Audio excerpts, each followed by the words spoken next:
Alison, coming back to you, you kind of see the whole of this landscape. What kind of lessons have people learned? What are the do's and don'ts in terms of doing it yourself and raising money and then ignoring a service that perhaps you thought you didn't need and failing miserably because of that? Well, I mean, the first half of 2000, 2005, the words record and company just attracted derision. It was dead. It was a dinosaur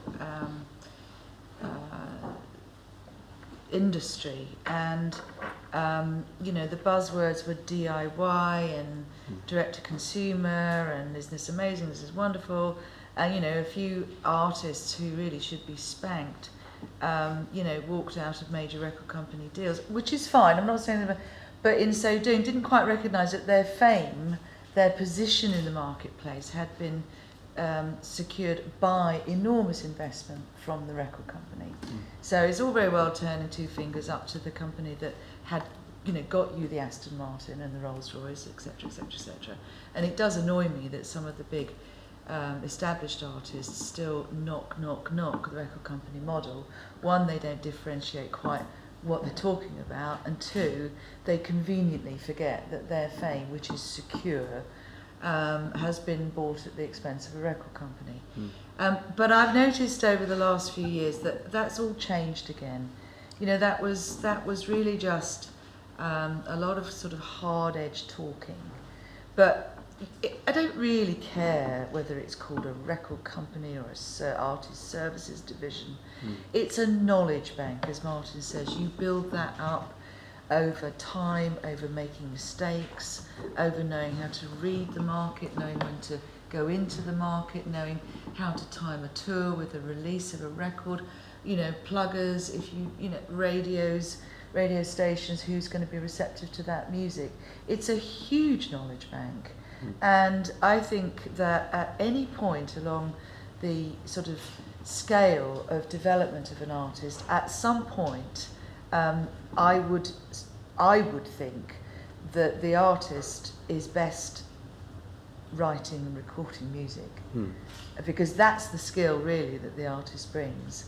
And if that's compromised because you're bean counting, we've done a lot of mentoring over companies where we found that the company's grown up from a one-man to a two-man to a three-man, sometimes to a four-man, and the artist is the first man. So they're growing their company, but what you often find is that there's a conflict in there, and the conflict is actually the creativity. It's actually writing and going away and clearing your head, getting headspace to think about and write music and write songs. And the companies that we've mentioned, it's quite scary when you do it, because you identify this problem, and you say, the people that you've brought in, who might have been interns to start with and then, move over to a full-time job, they really are very capable people. They really are doing a good job. They know what they're up to. They know what they're doing, and it's time to take your hands off the business rudder really, and go back to writing, and go back to recording and performing. And funnily enough, those companies where we've identified that problem, they've really gone on to do so much better, actually. Now, not all artists are suitable for a business environment, and that's the problem, that you can only go so far doing what you love. And if you don't have that knowledge bank or your orientation, another thing you see in companies a lot is where they've grown up again from a band structure, and they haven't identified yet that somebody's got to do the VAT return.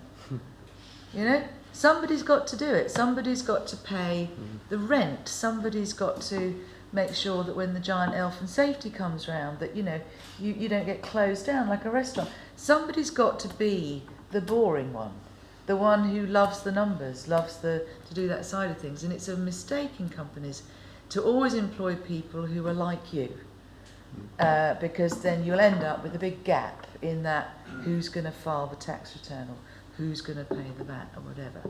So, it's quite interesting when you look at this sort of from a helicopter view, as you say, that's what I have, that you see that so many companies have diversified, but it's, at the end of the day, it's professionalism, it's running a company well, it's paying the bills, it's knowing how to read the market for your artists, and that is a knowledge bank. And I just think that the words record company are going to come back in fashion.